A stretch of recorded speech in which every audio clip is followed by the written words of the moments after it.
Sandra தயவு செஞ்சு இந்த ஒரு விஷயத்த மட்டும் நீங்கள் வந்து இதுக்கு மேலே பண்ணாதீங்க. அது நல்லா இல்ல அப்படிங்கிற மாரி கனி வந்து சாண்ட்ராவ உட்கார வச்சு 2 விஷயத்த வந்து கிளாரிஃபை பண்றாங்க.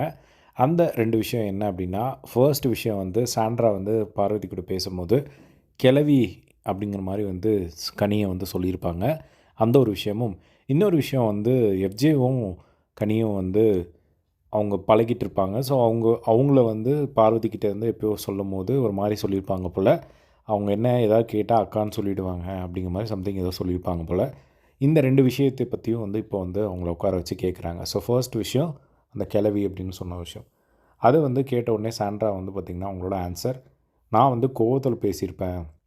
நான் வந்து அது கோவத்தில சொல்லிட்டேன். ஒரு ஃப்ரெண்ட் கூட வந்து பேசும்போது எப்படி பேசுவோமோ அந்த மாரி வந்து நான் சொல்லிட்டேன். மத்தபடி வந்து நான் உங்கள வந்து ஹர்ட் பண்ணணும் அப்படிங்கிறதுக்காகலாம் வந்து சொல்லல. ஏன் ஏதாவது ஆயிடுச்சா? சோஷியல் மீடியால வந்து அந்த ஒரு விஷயத்த வச்சு ஏதாவது இஷ்யூ பண்ணிட்டாங்களா?" அப்படின்னு சொல்லி கேட்குறாங்க. கனி வந்துட்டு கடுப்பாயி, "ஐயோ! அப்படிலாம் இல்லைங்க. எனக்கு பிடிக்கல.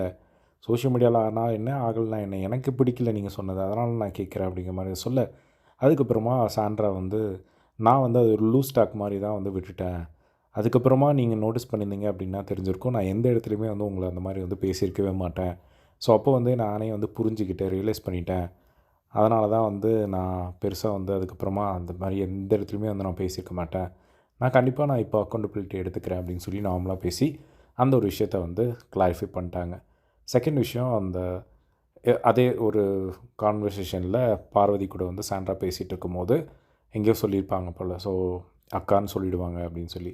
ஸோ, அத வந்து கனி கேட்குறாங்க. "நீங்களும் வந்து ஒரு பிரதர் கூட ஒரு பொறந்த ஒரு பொண்ணு தானே. நீங்க வந்து எப்படி வந்து ஒரு அக்கா, தம்பி ஒரு ரிலேஷன்ஷிப்ப வந்து நீங்க அப்படி வந்து சொல்லுவீங்க?" அப்படின்னு சொன்னதுக்கு, நான் வந்து நார்மலா அக்கான்றது அக்கான்னு தானே சொல்ல முடியும் அப்படிங்கிற மாரி தான் நான் சொல்லியிருப்பேனே தவிர, அத வந்து நான் தப்பா எந்த இடத்துலயுமே வந்து சொல்லல. ஸோ, நான் உண்மையிலேயே சொல்றேன். நான் வந்து தப்பான இன்டென்ஷன்ல சொல்லவே இல்ல. அப்படி சொல்ல வேண்டிய அவசியமும் எனக்கு இல்ல அப்படிங்கிற மாரி அந்த இடத்துல சொன்னாங்க. கனி வந்துட்டு, "இல்ல நீங்க அப்படி தான் வந்து சொல்லியிருக்கீங்க. நீங்க வேணா அந்த வீடியோவ போய் பாருங்க. அந்த வீடியோ பார்க்கும்போது அப்படி கன்வே ஆகல. தெரியல எனக்கு நான் எப்படி சொன்னேன்னு. பட் ஆனா நான் அந்த மாரி இன்டென்ஷன்ல நான் போய் தப்பா பேசுவேனா கனி?" அப்படிங்கிற மாரி வந்து அவங்க சொல்லிட்டு இருந்தாங்க. இது வந்து என்னோட கிட்ஸ் மேல ப்ராமிஸா வந்து நான் சொல்றேன். நான் உங்கள தப்பா நெனச்சு பேசல அப்படின்னு சொன்னோனே, கனி வந்து இந்த 2 விஷயத்துக்கும் ஓகே அப்படிங்கிற மாரி சொல்ட்டாங்க. பட் நான் உங்ககிட்ட ஒரு விஷயம் வந்து சொல்றேன். தயவு செஞ்சு நீங்க வந்து இந்த கிட்ஸ் மேல வந்து ப்ராமிஸ் பண்றத வந்து விடுங்க. எல்லா விஷயத்துக்கும் நீங்க அவங்கள எடுக்குறீங்க. இப்போ நீங்க என்கிட்ட ஒரு விஷயம் சொல்றீங்க. நான் நம்பணும்னு நெனச்சா நம்புவேன். நம்பக்கூடாதுன்னு முடிவு பண்ணிட்டா நீங்க யார் மேல ப்ராமிஸ் பண்ணாலும், அத நான் நம்ப போறது கிடையாது. அங்க தேவையில்லாம வந்து கிட்ஸ் மேல வந்து ப்ராமிஸ் பண்ணாதீங்க. அப்படிங்கிற மாரி சொன்னதுக்கு, அவங்க ஒரு எக்ஸ்ப்ளனேஷன் குடுத்தாங்க. இல்ல நான் வந்து என்ன ப்ரூவ் பண்றதுக்காக நான் வந்து சொல்றேன் அப்படிங்கிற மாரி அவங்க ஒரு எக்ஸ்ப்ளனேஷன் வந்து குடுத்தாங்க. அதே மாரி இந்த ஒரு விஷயத்த வந்து பேசம்போது வந்து, எனக்கு பார்வதி மேல வந்து எவ்வளவோ விஷயங்கள் வந்து அவங்க வருத்தம் இருந்தாலும், அது வந்து கேம்ல அடங்கிடும். பட் நீங்க வந்து எஃப்ஜேயும் என்னையும் வச்சு சொன்னது வந்து எனக்கு ஒரு மாரி பெர்சனலா வந்து அட்டாக் பண்ற மாரி இருந்தது. என்னடா இவங்க இப்படி ஒரு 2 கிட்ஸுக்கு மதர் பேசுற மாரியா இருக்கு, அப்படிங்கிற மாரி எனக்கு ஒரு ஃபீல் இருந்தது. ஏன்னா, உங்களுக்கு வந்து ஒரு புரிதலே இல்ல. பிரஜின், திவ்யா விஷயத்துலயும் அதே மாரி தான் அப்படின்னு சொன்னோனே, பிரஜின் விஷயத்துல, திவ்யா விஷயத்துல எனக்கு புரிதல் இல்லன்னுலாம் நீங்க சொல்லாதீங்க கனி. ஏன்னா, அந்த ஒரு விஷயம் வந்து வியானா வந்து வெளிய இருந்து வந்து ட்விஸ்ட் பண்ணி விட்டுட்டா. நான் தான் பிரஜின் கிட்ட வந்து ஐஸ்கிரீம் குடுக்க சொல்லி திவ்யாவுக்கு வந்து நான் தான் அந்த ஐபேக்கோ டாஸ்க்ல வந்து சொன்னேன்.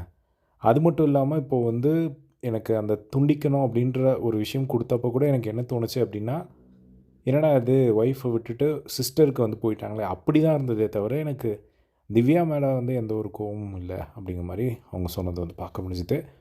ஸோ, இது வந்து லைட்டா கன்ஃப்யூசிங்கா தான் இருந்தது அவங்க சொல்லும்போது. பட் இதுதான் வந்து பார்த்தீங்கன்னா, அவங்க கிளாரிஃபை பண்ணாங்க. அதுக்கப்புறமா சரி ஓகே. எனக்கு இந்த 2 விஷயத்த நான் உங்ககிட்ட கேட்கணும்னு நெனச்சேன். ஸோ, நான் கேட்டுட்டேன். அவ்வளோதான். இதுக்கு மேல அது எப்படி போதோ, போட்டும் அப்படிங்கிற மாரி வந்து இப்போ அந்த ஒரு கான்வர்சேஷன வந்து எண்ட் பண்ணத வந்து பார்க்க முடிஞ்சுது. இத பத்தி உங்களோட ஒப்பீனியன் கமெண்ட் பாக்ஸ்ல ஷேர் பண்ணுங்க. இதே மாரி எல்லாம் பிக் பாஸ் அப்டேட் தெரிஞ்சுக்க நம்மளோட சேனல சப்ஸ்கிரைப் பண்ணி சப்போர்ட் பண்ணுங்க. தேங்க்ஸ் ஃபார் வாட்சிங். பை.